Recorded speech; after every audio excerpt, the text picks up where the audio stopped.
Ladies and gentlemen, good day and welcome to the Neuland Laboratories ltd Q2 FY26 earnings conference call. As a reminder, all the participants' lines will be in the listen-only mode, and there will be an opportunity for you to ask questions after the presentation concludes. Should you need assistance during the conference call, please signal an operator by pressing star, then zero on your touchtone phone. Please note that this conference is being recorded. I now hand the conference over to Mr. Ravi Udeshi from Ernst & Young. Thank you, and over to you, sir. Thank you, Anjali. Good evening, friends.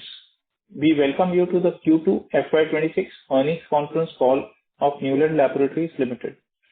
To take us through the results and to answer your questions, we have with us the top management from Neuland Laboratories, represented by Mr. Saharsh Davuluri, the Vice Chairman and Managing Director, Mr. Abhijit Majumdar, CFO, and Mr. Sanjeev Emmanuel Medikonda, Head Corporate Planning and Strategy. We will start the call with a brief overview of the financials by Mr. Abhijit Majumdar, and then Saharsh will give you broad highlights of the business trends and what he is seeing in the market. And post that, we will open up the call for the question and answer session. As usual, the standard safe harbor clause applies as we start the call. With that said, I now hand over the floor to Abhijit. Over to you, Abhijit, sir. Thank you very much, Ravi, and a good evening and warm welcome to everyone joining our call. Our apologies that we kind of started 2 or 3 minutes late because of connectivity issues. Let me now just dive in straight into the financials for Q2 FY26. Our total income was 516 crores, which is a 63.7% jump as compared to 315 crores in the same period. The commercial CMS projects contributed to a majority share of the revenue and were the primary drivers of growth this quarter. Even though the quarterly revenue is, I think so, the best quarter in terms of revenues, I'd like to reiterate our mantra regarding the inherent uneven nature of our overall business on a quarter-on-quarter. EBITDA stood at 156.9 crores at a margin of 30.4%.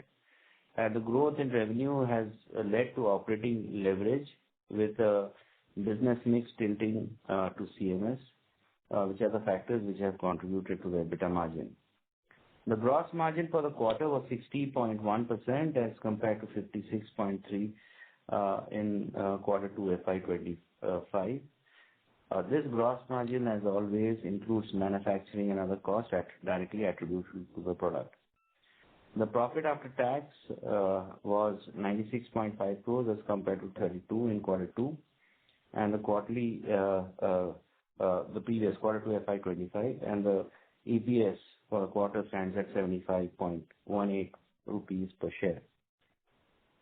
Over the last 2 quarters, we have seen some deterioration in our working capital because of higher inventories as well as uneven order flow leading to higher receivables towards the end of the quarter. Optimal utilization of cash remains our top priority, and we are working towards inventory optimization, accelerated customer collections, and aided by a more even delivery flow. The working capital for the quarter was at 155 days of sales. Free cash flow for the quarter is a negative 141 crores, and our net debt stands at negative 7 crores. As part of our investment, there was an overall cash flow of 91 crores towards CapEx for the quarter and 170.7 crores for the full 6 months. We remain committed to balancing growth and profitability by continuously optimizing costs and processes to ensure long-term sustainability. Other investments which have been announced in the last 12 to 18 months are going according to the originally envisaged plan. As a result of the opportunities which are opening and the rapid changes made possible by the acceleration in technology. We are continuously evaluating options to invest, which will enable long-term growth as well as differentiating Neuland in the competitive landscape in which we operate. To summarize, Q2 FY26 was in line with our expectation, breaking away from the pattern of the previous 4 quarters. As we have mentioned in the past, we expect FY26 year where we see good growth and continue to be optimistic about the future given the potential that our business holds. As in the past, our presentation, which has been shared with the press, contains more details. With that, I would like to hand over the call to Saharsh for his remarks. Thank you very much. Thanks, Abhijit. Good evening, everyone, and welcome once again to the call. The numbers this quarter substantiate our earlier expectations regarding FY26. And before I dwell a bit more on the quarter, I would like to once again paint a bigger picture of Neuland's business for our investors, both old and new. For over 4 decades, Neuland has been manufacturing complex APIs in a GMP environment, establishing our credentials in regulated markets, first with generic formulators and more recently with innovators. We have seen the business mix transition over a period of time to a level where now more than half of the revenues come from the CMS business, or the CDMO business as it's called, this quarter. Given the natural unevenness of the CDMO business, the lumpiness of the business and the specialty GDS business, it is more meaningful to evaluate Neuland's trajectory in an annual basis, or ideally in blocks of 3 years rather than a quarter-on-quarter basis. Customer interest in Neuland's capabilities continues to be on the rise, as we have seen increased engagement with a diverse range of customers across geographies. Even though the macro environment seems a bit uncertain, Neuland's track record of enabling development and commercialization of complex molecules has meant that we are seeing good traction in terms of customer visits, RFPs, and conversions. Our reputation and track record as an agile partner is enabling not just new business, but greater share of business from existing customers. While the space seems competitive, we believe that the canvas is large enough for a number of good players with focused strategy to succeed. That is substantiated by the fact that we are seeing customers come to us with specific needs, especially in the peptide space. Given the interest in our peptide capabilities, we are confident that our investments bode well for the long term. Even in the generic space, we continue to see customers keen to work with us given our portfolio of complex specialty molecules. Given the shifts we are seeing, I believe Neuland is well prepared to take advantage given all the steps we are taking internally to further strengthen the capabilities of our team. Coming to the quarter's performance, as Abhijit had stated earlier, the revenues this quarter are at an all-time high. The growth we have seen this quarter is primarily the result of our top 2 commercial CMS molecules doing well. We see this momentum continuing for the rest of this financial year. In terms of the GDS business, we've seen good contribution from products like ezetimibe and mirtazapine. Ezetimibe will continue to be a driver of growth for the GDS prime products. GDS specialty this quarter was subdued with sterile products, paliperidone and aripiprazole contributing. During the quarter, we have filed for 1 DMF. As I had mentioned earlier, the CMS business is seeing good traction with a range of customers across geographies. Our existing portfolio is doing well in terms of our relationships with customers. In line with our expectations, we should see the commercialization of another molecule this year. We're also seeing a lot of new business coming with deliveries expected to happen over the next 12 to 18 months. Our investment in the peptide facility is going according to plan, and we are able to engage with an exciting set of customers who are interested in our capabilities to meet their increasing requirements. Our peptides team is working not just on exciting customer projects, but also working on developing differentiated capabilities, further setting us apart as a peptide CDMO. We will continue to update you on progress we are making on this front, even as we expect the new peptide facility to be completed in the next financial year. Apart from this, we are continuing to evaluate avenues whereby Neuland is a more attractive partner for innovators as well as generic formulators. Even as things seem to be on track, I would like to remind you that there are a number of factors which could impact our business. We are constantly reminded of the high-risk nature of our customers' attempts to bring novel therapies for unmet medical needs, which do impact our projections.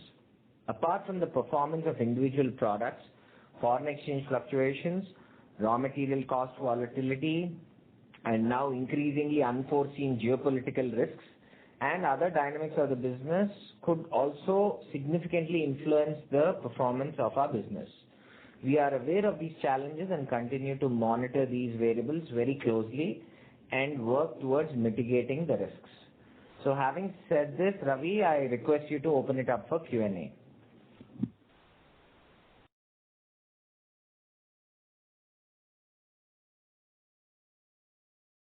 Thank you very much. We will now begin the question and answer session. Anyone who wishes to ask question may press star and 1 on their touchtone telephone. If you wish to withdraw yourself from the question queue, you may press star and 2. Participants are requested to use handsets while asking a question. Ladies and gentlemen, we will wait for a moment while the question queue assembles.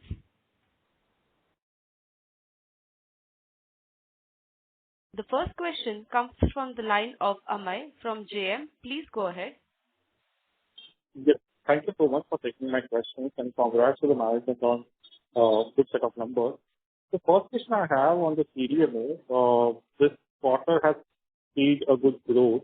You said in the opening remarks that it's led by, I believe, 2 commercial projects. Also wanted to check if there are any new commercial wins. I'm sorry, we're not able to hear you clearly. Could you just speak a little slowly? There's a little bit of sharpness in the voice. Could you just repeat the question? Yeah. What I was checking is, you said in the opening remark, there are 2 projects which have led to this growth. But apart from these 2 projects, is there any new commercial win which is there anything to highlight? And also for next 2 quarters, whatever POs which we have in hand, is it possible to provide some visibility on the next in the second half of the year, which is typically stronger for CDMO companies? Sure. So as I had mentioned, two molecules have driven the growth in the quarter, but we have another molecule which was long awaited, and commercial shipments are expected to start soon. So that would obviously also add to the contributors. And in terms of the rest of the year, I think we've typically shied away from giving updates on how quarters pan out. But what I would just like to reiterate is that we had indicated that FY26 will be a year of strong growth on a base of FY24, not FY25. So we stand by that, and I think maybe this quarter also is kind of an indicator that we are in that direction. But beyond that, we don't want to get into talking about how Q3 and Q4 would specifically turn out to be. Sure, got it. And the second question I have on the GLP-1 or the peptide. So what kind of API capabilities we are building in terms of kg volumes? Is it possible to give any numbers? In terms of volume, you're asking, Amit? Yes, in terms of like there are Chinese players who are like with 4,000, 5,000 kgs of API capacity on the GLP-1. So in terms of like what is the capacity we are targeting at present? I think, see, the capacity of peptides that's being talked about, it's slightly difficult to answer, and I'll just try to elaborate it as simplistically as possible. We are building a 4-module large-scale peptide facility. In that 4-module facility, by next financial year, we will have module 1 completely ready and operational. And this module, along with this module, we will have another module for which the civil work will be ready, but it will not be equipped. Modules 3 and 4 would be built later depending on how the business is tracking. For the module 1, we will have an array of equipments, solid phase reactors, which would be as big as 2000 liters, and smaller ones. And then we would have columns, we would have lyophilizers. These are all again proportionate to the 2000 liter SPPS reactors. Now, how many kilos of peptide we can make in that module 1, which is the question that you are asking, is really dependent on what is the process that we would follow for making the peptide. If the peptide requires extensive purifications, extensive lyophilizations, if it requires very high level of dilutions, then you can, in that kind of a module, probably make only a few hundred kilos of peptide. But if the process is very evolved, doesn't require too many purifications, does not require a lot of dilution for lyophilization, then you could potentially make even a ton or maybe even more than a ton of peptide. So it is very difficult, and even I have heard this narrative in the industry about a facility that makes 2 tons of peptide, 3 tons of peptide, but it is really a factor of the process. And the process is something that Neuland is developing, and it really is product specific. So unfortunately, I think it's very difficult to answer what the capacity of this facility would be in terms of kilos or tons of peptide. But the largest reactor we plan to have is 2000 liter SPPS. Got it. So the product portfolio you're looking at is GLP-1 as well as non-GLP-1. Mr. Yes, Amay, I'm sorry to... we are looking at a wide range. Sure. Got it. Sure. Thank you so much. I will join back with you. Thank you. Ladies and gentlemen, in order to ensure that the management is able to address all the participants in the queue, please restrict your questions to 2 questions per participant. The next question comes from the line of Sajal Kapoor from Anti-Fragile Thinking. Please go ahead. Yeah, hi. Thanks for the opportunity and congratulations for maintaining a solid track record of volatility and lumpiness in performance. I've got 2 questions. First is, despite a noticeable slowdown in the CDMO development pipeline, Neuland has added 25 new scientists. So 360 to 385 is the new count. Could you explain the rationale behind increasing headcount when the development pipeline is at historic lows? If I look at the trend over the last 4 quarters, I'm looking at the presentation. Yeah, thanks, Sajal. You almost make it sound like we are intentionally being volatile or lumpy, but you know that's not the case. No. That was not. I think this quarter, if you see, the development revenues have not been very high. We've had more of commercial shipments. But as I had also indicated in the commentary, the pipeline of new business is still very strong. We have several new projects that have entered the system in the last 6 to 8 months. But many of these projects are still, in process development, in scale up, and they have not been shipped or built, so to speak. Therefore, you're not seeing them in the count of the table. But over the next 12 to 18 months, you will see increase in the number of projects across these tables, which would, kind of satisfy the question that you're asking. However, whether these numbers would be substantive, I'm not very sure, but they would be high quality projects that we would be adding through. So yes, the numbers would increase. I think in terms of headcount, yes, there is a slight increase again because we are seeing an increase load in terms of projects. But we also don't want to increase headcount proportionately because we are also working on, modernizing our, trying to use modern equipment, modern approaches like parallel synthesizers, etc., so that we are able to recruit more skilled scientists who have a more mechanistic approach towards R&D and will, try to accomplish process design, maybe doing fewer reactions, maybe in a parallel reactor setup. So yes, you will see recruitment of scientists, but it may not be in proportion to the increase in new business. And the increase in new business will be visible in the table with regards to projects, but you will see that over maybe a 3, 4, 5 quarter period, not straight away.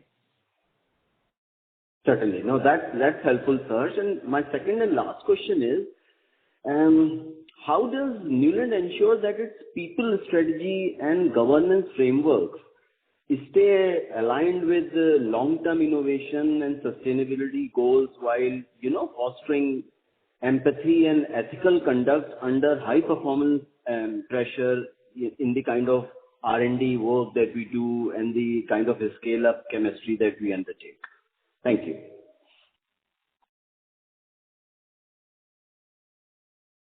Yeah, it's a very loaded question, but it's a very important question, Sajal. I'll try to see how effectively I can answer it. I think ultimately our business model is very focused. We are a process development company. We don't do different kinds of R&D. We only do process development, process optimization, and scale up. In that regard, our long-term vision from technology and a sustainability point of view would be to delve into more and more complex chemistry, rather than just make small molecules, get into peptides, get into maybe oligonucleotides, more and more complex chemistry. So that would be the direction technologically that we are going into, but again, in the area of process development and scale up. From a sustainability point of view, if you look at it and you look at it from a sustainability lens, the idea is to, develop processes which are more green, more sustainable. If you're getting into peptides, then one of the challenges in peptides is that we use too much solvent, and solvent is not a green technology. So how can you make peptides which consume less solvents? So contextualizing sustainability in the area of our business is very important, which we have done. And if you see, Neuland has started, publishing integrated annual reports for the last couple of years. And this is the reason why we have started to do that, because we want to weave in our goals and align them with our people and make sure that their goals, their individual goals, are also factoring in this pathway. And I think in terms of governance around this, I think basically what we are working towards, and this is still work in progress, is ensure that the goals of everyone, starting from Suchet and me to our leaders and then people working with them, we have integrated goals where areas like innovation, sustainability are woven into our metrics. Long-term incentives of our staff have sustainability goals as a critical weightage in how we pay long-term incentives for our employees. So these are some of the ways in which we are trying to bring in governance and accountability. But it is something that will take us some more time to take it down to an operating layer. Right now, I would say it happens to maybe the first top 3 layers of the organization or 4 layers of the organization. But if we are able to do it successfully all the way down, then I think we would have successfully accomplished what you are trying to understand. No, that's very reassuring, Serge. Thank you so much. All the very best. Thank you. Bye. The next question comes from the line of Shyam Srinivasan from Goldman Sachs. Please go ahead. 2 questions for me. First, on the new block that we had actually put for one of the molecules, which is largely for that 128 crore. Has that been completely, I believe we did some early commercialization quarter 1, but in quarter 2, we should assume that many of that this new block is being used. Would that be fair? Yes, Shyam, it's a fair assumption. The block is commissioned, and we expect to start shipping product from it going forward. So Harsh, we have gone from 50 metric ton, if I remember right, to 150. So is there some measure of what the utilization is, and is there a way for us to see how much can likely come through in the path forward? No, Shyam, I think that level of detail we are not able to provide. So I think it's going to be challenging for us to give any qualitative indications, but I think maybe just to reiterate, this product is being manufactured in Unit 2. There was a capacity constraint. The client needed us to manufacture more, so we brought this new facility online. Now it's available, and the idea is to use both Unit 2 as well as Unit 3 to basically service the client needs. But how will we utilize this, both these lines, and what would be the capacity, and how much of that capacity would we, execute? These are questions that we cannot explicitly answer. Perfect. Okay. If my second question is just on the cash flow. I'll be brief, don't worry. Is just on the cash flow statement. Abhijit, you mentioned about some of the challenges of uneven order flow at the start. But when I look at last September to this September, I think even receivables we have seen a big change. So is there anything we need to be worried about? Is the terms change with some of the customers?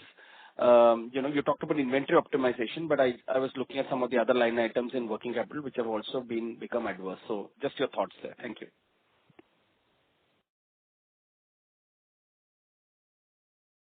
So hi, Shyam. So if you really look at it, just look at it from the beginning of April to the end of September, you have inventories which have gone up. Broadly by, I think, so 155, 160 crores, right? As we had alluded to, that we see a better performance, growth performance, so we have been kind of putting inventory in, both in the form of raw materials, key starting materials, intermediates, right? So that's one of the reasons why we see that sharp rise in inventory between the beginning of April and the end of September. What we are saying also is that we have another 6 months to go, and we will look at how to optimize our inventory, right, and bring in a natural flow. Because what happens when you have a step up of sales, typically what happens is you kind of load inventory upfront, right? And then it kind of becomes even. So that's a step that we will look at over the next 6 months, or now it's, I guess, next 5 months. As far as receivables are concerned, you would have also observed that that's also gone up. It's a natural skew that has happened. A quarter has 3 months, and we are looking at how we can kind of even that over 3 months, right? So what typically happens is that, when you produce, there are stages of production, right? It could be stage 1 to stage 6, stage 1 to stage 4, etc. And the moment you complete those stages is when you get the final API. And so then the orders get kind of, get sold or attended to in the last month of the quarter. What we are attempting to do is that we want to kind of even the production and then try to kind of look at, selling it somewhat evenly over the 3 months. But that will take some effort and time because that's the nature of our business, You start production in month 1 and you complete production in month 4. So that's the nature of our business. But we'll see how to even it up. And still, with the steps that we have already started taking, hopefully by the end of March, we would have kind of seen a better performance on working capital days. Thank you and all the best. Thank you. The next question comes from the line of Ritika from Value Quiz. Please go ahead. Hi, sir. Thank you for taking my question. My first question is, you mentioned this year we expect commercialization of a new molecule, and you said that we have already shipped that, and we expect to see that from the next quarter. I think what we may have implied is that we had validated this product some time back, and now we are expecting to ship it in the course of this year. That's what we would have implied.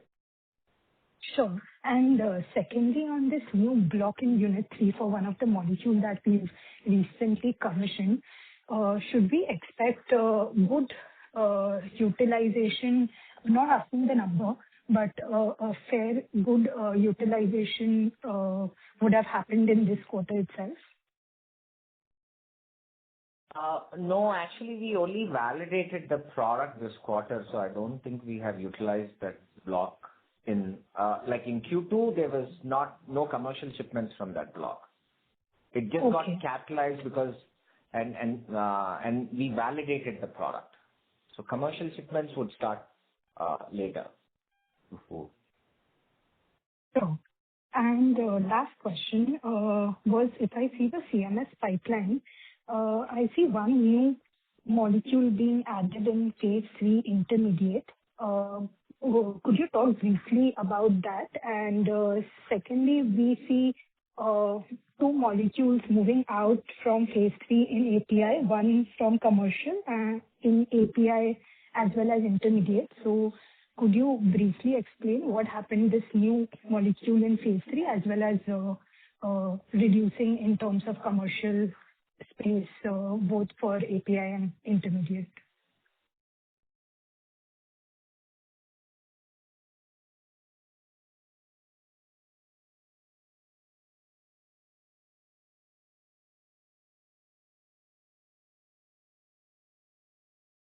Hello. Yeah. So I think, Ritika, as we have mentioned in the past also, the final net number that you see is a result of both additions as well as deletions. So we would have added, I think, as we get to know how our customers' products are doing in the clinical trials, and we know that some of them have not done well, we remove. And in the case of, say, you may be seeing that there is an addition of one intermediate, say, in phase 3, that actually may be a result of a certain 2-3 molecules actually being added, some of them for a phase 3 molecule, which is with an innovator who's working on novel therapies, say, in oncology space, but we are doing the intermediates for them. At the same time, one of the molecules which was removed from the commercial space was for a molecule which has been generic for some time now, which we had taken long back, and we know clearly that we are not going to get any more, or we haven't really done anything with that product, and we also see going forward also that we are not going to do anything with that product, which is why that product dropped. So I think that is probably the top summary of the table and the question that you've asked. Yeah. Sure. Thank you. Thank you.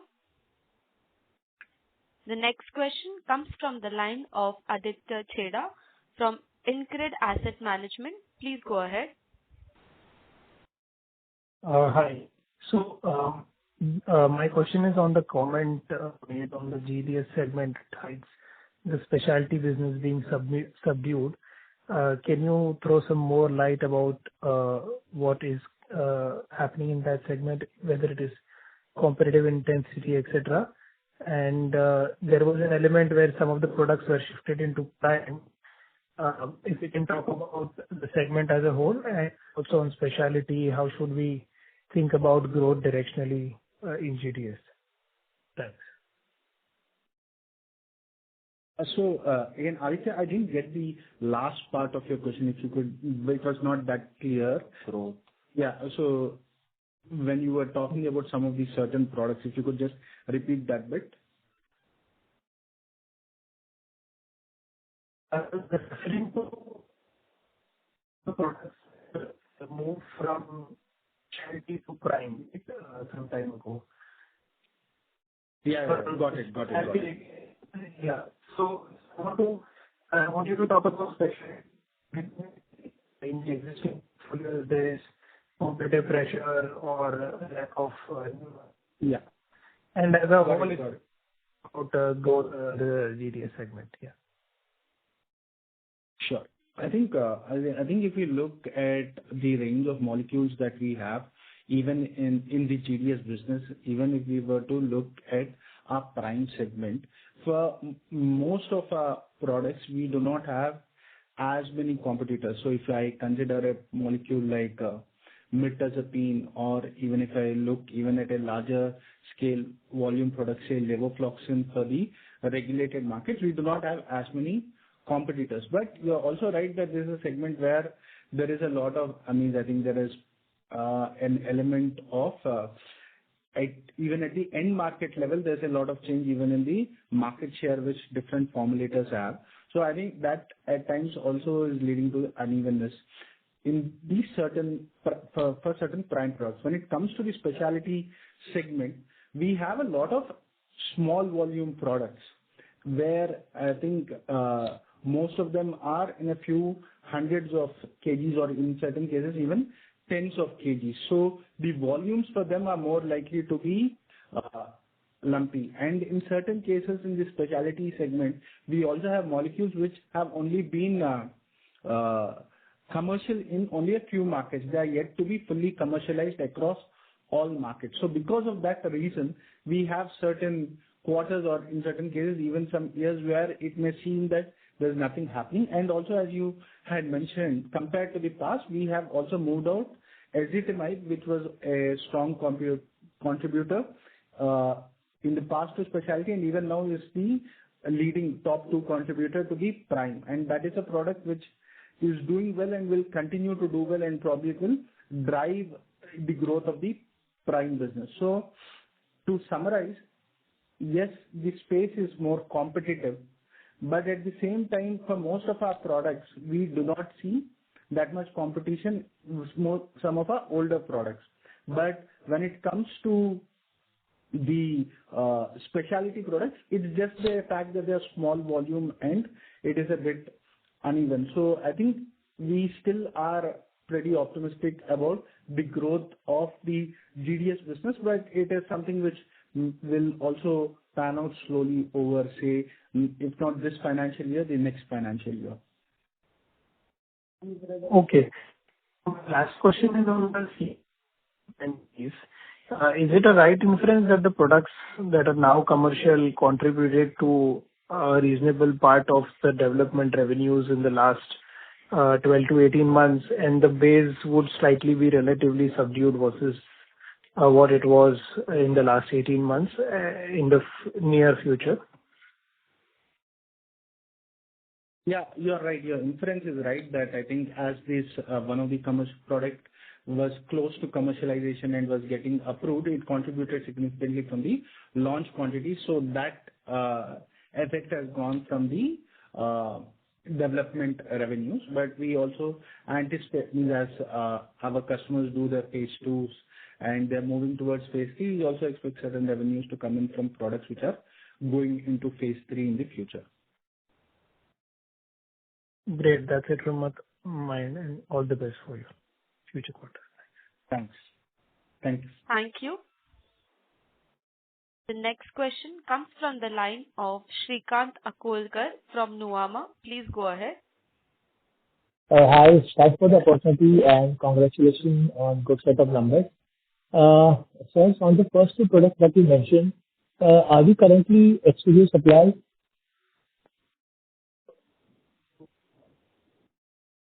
Sorry, you're not very clear. Could you speak a little slowly?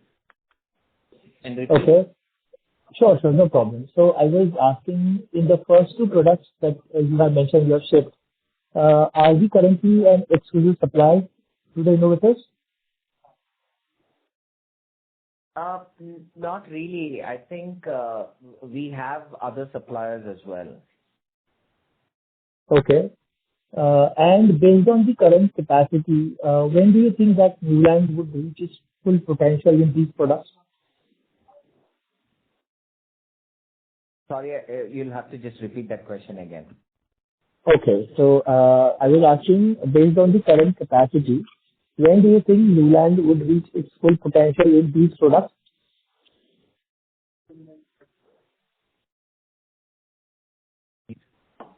I think we have a lot of capacity for these products now. So I guess we really don't know whether we will reach full capacity or not.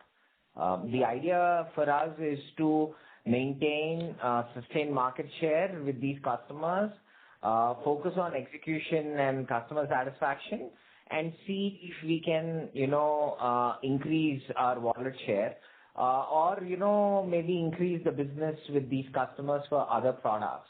But the idea is not to get into a situation where we are deploying all our capacity. I think strategically our goal is to have enough capacity to more than fulfill their requirements. So we don't anticipate running out of capacity for these products. Understood. My second question is on the third molecule that you mentioned. So can you provide more information on this product, whether it is a high volume product, and would Neuland have an opportunity to become an exclusive supplier in this product? I think once the shipments start, I'm sure everyone will be able to, decipher, the nature of the product. But it's a CNS product, and I think you should start seeing shipments going out maybe in the next month or two. So, but yeah, it's a CNS product. It's similar. It's a typical volume product that Neuland handles. I won't say a low volume or a very high volume product. Okay. And based on the earlier comments that you had said that Neuland would get added as a second supplier. So that's why I just wanted to know if there is an opportunity for us to become an exclusive or preferred supplier in this product. For the earlier products, not really. I think our goal would be to focus on our execution and build trust and a strong deep relationship with these customers. Building exclusive relationships, especially as you start working with larger pharma companies, is not something of a likely scenario because of business continuity management practices. None of the pharma companies would like to be in an exclusive procurement situation. Sometimes in our CMS business, it has happened in some cases where the customer finds it very convenient to buy only from us, but not because there is a contractual obligation that they will be an exclusive buyer from us. So in that way, yes, we do hope to have more market share, more wallet share, but we will have to see how that pans out because it depends on our ability to execute and the customer's, risk appetite and their need to have, diversified supply chain. So those are things that are very difficult for us to even find out. And of course, there would also be very limited amount we can share, but even for us to know some of these things is challenging. Understood. Two more questions. One is one of our clients. May I request you to join the question queue again? Sure. Thank you. Thank you. Before we take the next question, a reminder to all the participants to limit your questions to one question per participant. The next question comes from the line of Meet Katrodhyay from Niveshaay. Please go ahead. Yes. Congratulations, team, for the strong execution, and thank you so much for the opportunity. Sir, apart from the 4-5 major molecules where we already have a better visibility, how many additional molecules should we expect to be commercialized over the next, let's say, 18 to 24 months in the CMS business? Or maybe the next phase of growth driver will be the peptide. So just want to have your view for the longer term after, let's say, 2 years. The additional growth will be in terms of percentage, maybe will be the peptide will be the drivers, or there are more molecules in the CMS that have a larger opportunity size.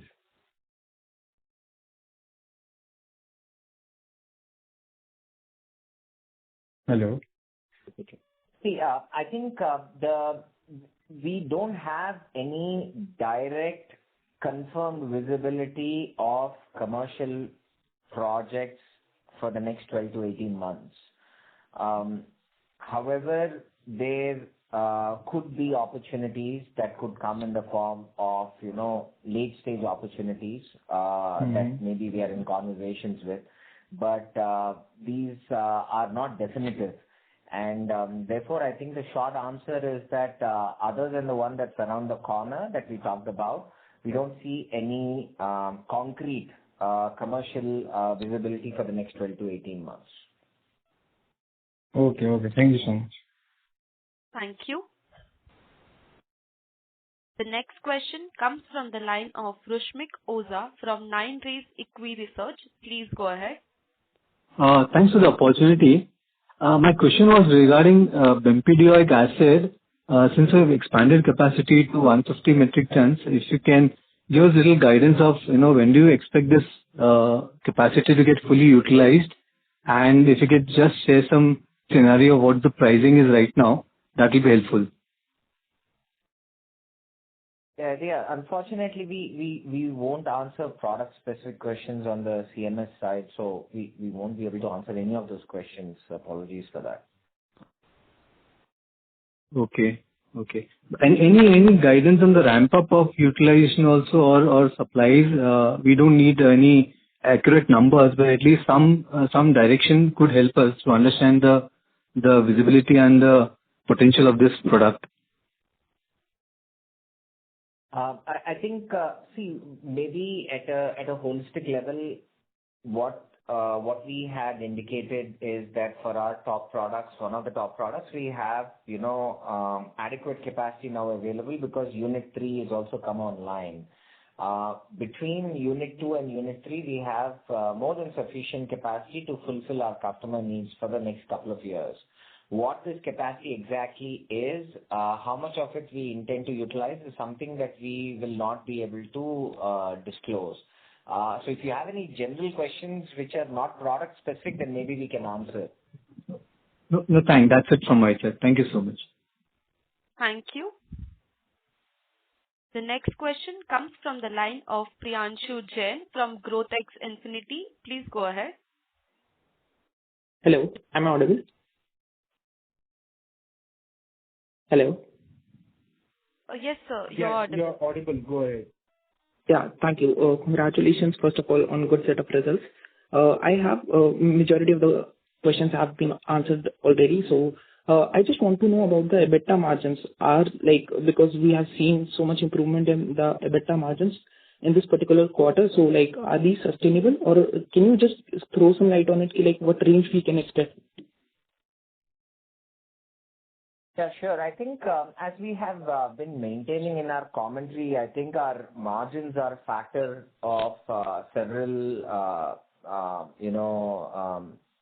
elements, right? Like exchange rate, product mix, etc. Even in the past, I think we have seen 30% EBITDA for FY24. And we have also mentioned that, these kind of EBITDA margins are not unrealistic. They're very much within the realm of our business.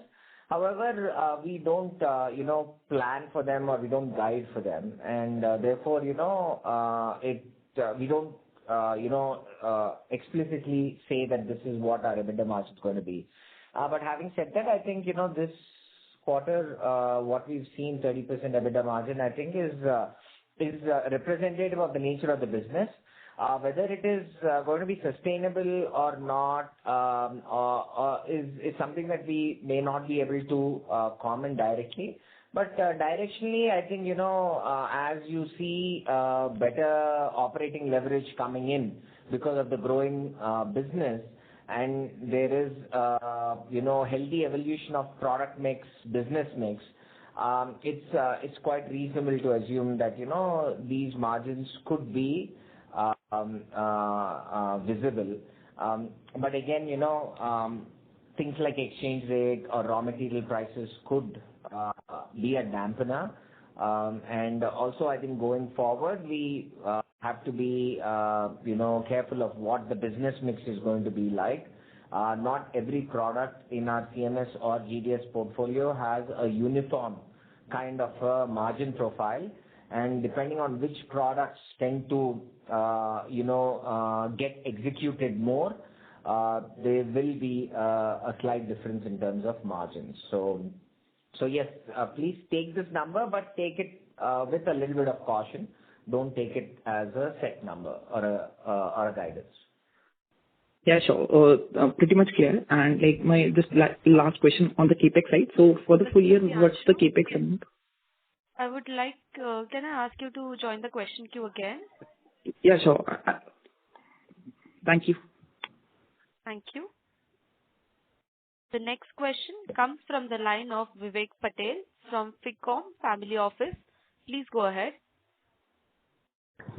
Very good evening. Thanks a lot for the opportunity. Am I audible? Yes, you are audible, Vivek. Thank you. So in the previous call, it was mentioned that 4 or 5 years ago, we had lost a peptide opportunity due to the lack of manufacturing scale at that time. But irrespective of whether we decide to take up to this path, I wanted to understand what is considered to be sufficient capex to attract large-scale peptide orders or, working with high-caliber customers. And regarding the same, how is it that we plan to continue to hire and retain the right talent, be it R&D or otherwise, which will help us position as someone who is ready to set up large-scale peptide manufacturing facilities? Thank you. Yeah, thanks, Vivek. I think both are very good questions. I think the short answer is that yes, this facility that we are building, I think is large enough to attract, most commercial opportunities. And in that context, we would be, able to meet or, even those historic opportunities that we may have lost, we may have been able to retain them if we had this facility in place at that time. However, I think, all these facilities are relative in nature, and our idea is to build one large-scale facility so that we are able to present ourselves as ready for commercial manufacturing of large scale. But the idea is that if we find partners who have, extraordinarily large requirements or who have very specific requirements, then the idea would be to build the later modules in accordance to the requirements of these customers. With regards to the talent and how Neuland intends to attract talent, it is indeed a competitive environment today as the CDMO business and the pharma business in general is expanding in India. I think there is a dearth for experienced scientists as well as professionals working in the manufacturing environment. And we do have to put in substantial efforts to retain and even continue attracting this kind of talent. I think one of the things that's very important is to kind of define our work culture and be very clear about it. It's very important that people working in Neuland understand the identity of Neuland and are able to, get a palpable sense of what our values are. And for that, we have, various policies and programs in place that help people understand that. Other than that, it's also very important to create a very healthy working environment, not just from a cultural aspect, but even from a infrastructure point of view. For that, having a modern workplace where scientists enjoy coming in and feel that they have the freedom to, design experiments the way they want to and feel accountable for goals that they set for themselves. This is something that is not very common in our industry, and that is something that Neuland is trying to do. Other than that, at the shop floor, in the factories, creating adequate resources so that people don't feel continuously pressurized on deliveries, to provide certain kind of buffers and cushions so that they feel that, they have enough breathing space. That helps a lot.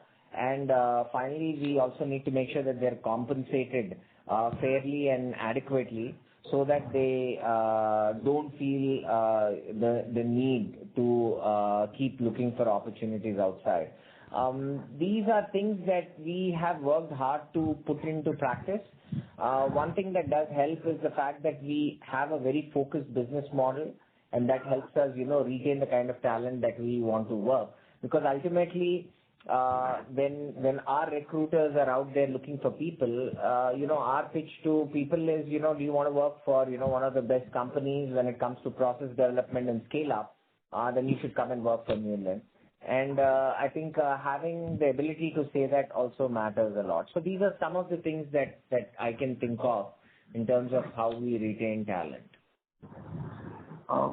Thanks a lot for the elaborate answers. But just to clarify the first part of the question, that what would it take to build such large facility? Just a ballpark capex, what kind of that would be needed if that can be quantified? The reason is because our present capex is still low compared to the industry or the customers that we serve.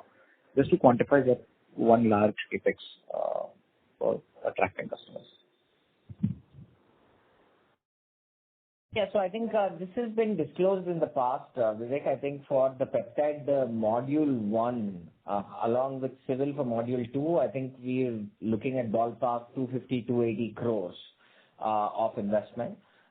Even if I have to extrapolate that mathematically, we're looking at 1,000 crore plus investment just to build out this one particular large-scale peptide production suite. Thanks a lot, sir. It's very helpful. Thank you and all the very best. Thanks. Ladies and gentlemen, we take that as the last question, and I now hand the conference over to management for closing comments. Yeah. Good evening, and thank you once again for taking time to join the call. We apologize for the delay at the start once again. We thank you for your interest and the questions which help us think more about our business in the future, bring clarity even to us as well as to you. We hope we have answered all your questions, but in case you have any further questions, please reach out to Ravi, and even if you have any, Ravi Udeshi of EY, even if you have any feedback. Thank you and a good evening. Thank you. This brings the conference to an end. On behalf of Neuland Laboratories Ltd, we thank you all for joining us. You may now disconnect your lines. Thank you.